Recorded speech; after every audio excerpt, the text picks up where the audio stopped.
Les pourcentages de répartition. Alors vous verrez, en sciences économiques et sociales, on fait des statistiques, c'est-à-dire que on va essayer de récupérer des informations à partir de données chiffrées.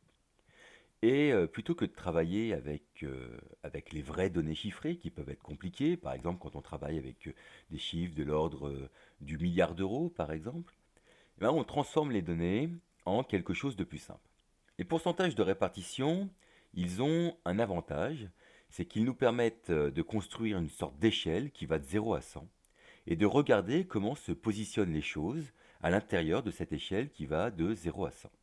Alors je prends un exemple très simple, et évidemment dans les exercices que vous aurez, ce sera sans doute un petit peu plus compliqué, mais pas nécessairement.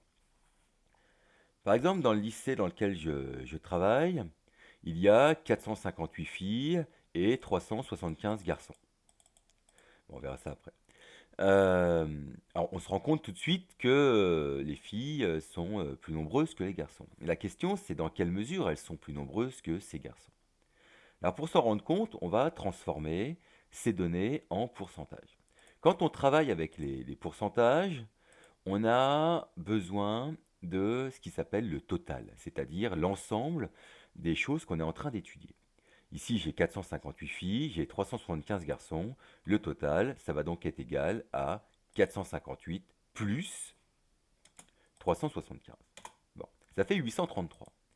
833, on va dire que c'est pas terrible comme chiffre. Alors on va le transformer.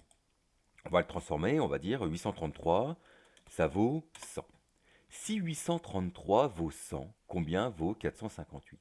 Alors là, il y a quelque chose que vous avez appris sans doute au collège, mais que vous avez pu oublier, et c'est normal, ce qui s'appelle le produit en croix.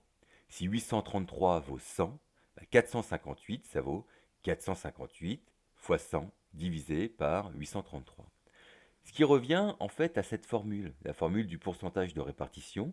Le pourcentage de répartition, c'est la partie de quelque chose, ici 458 filles, divisé par le total, 833 élèves, multiplié par 100. Alors appliquons-le, ça fait donc 458 divisé par 833, multiplié par 100. 55%. On verra quelle phrase on fait avec ce 55% ensuite. J'ai donc dans l'établissement 55% de filles et 100% d'élèves. Alors si vous êtes malin, vous comprenez que bah, le pourcentage de garçons, ça va être la différence entre ce 100% et ce 55%. Mais on va quand même vérifier pour être juste, pour savoir si c'est juste. Donc on applique la formule. 375, ça correspond donc en pourcentage à 375 divisé par 833 multiplié par 100, ce qui fait bien 45. 55 plus 45, ça fait bien 100%. Alors quelle phrase on fait avec ce 55? Moi j'ai l'habitude de dire qu'il faut toujours faire les phrases les plus simples possibles. Et la phrase la plus simple possible avec ce 55, c'est de dire simplement que 55%, on commence avec le chiffre, enfin, on commence avec le pourcentage. 55% de quoi? Des élèves sont des filles. Le pourcentage, l'ensemble, la partie. Et ça nous donne la phrase la plus courte possible, mais qui est aussi la phrase la plus compréhensible possible. Alors une petite mise en garde par rapport à ce qui vous attend en SES, en seconde, en première, en terminale. On va travailler avec des tableaux statistiques. On vous demandera de moins en moins de calculer les pourcentages, mais de plus en plus de les interpréter. Alors ici, j'ai repris le taux de pratique d'une activité sportive au cours des 12 derniers mois. Ça nous permet de savoir dans quelle proportion les individus font du sport. On a par exemple ici 50% pour les hommes et on a 45% pour les femmes. Donc vous voyez que le total ne fait pas 100%. Alors vous verrez, des fois, il y a des sortes de petits pièges comme ça.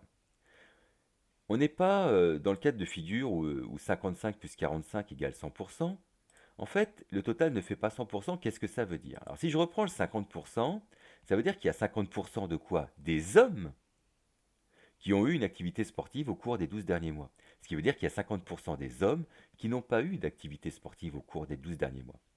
Et le 45, qu'est-ce qu'il veut dire? Il veut dire que 45% des femmes ont eu une activité sportive au cours des 12 derniers mois, je crois que c'était en 2015.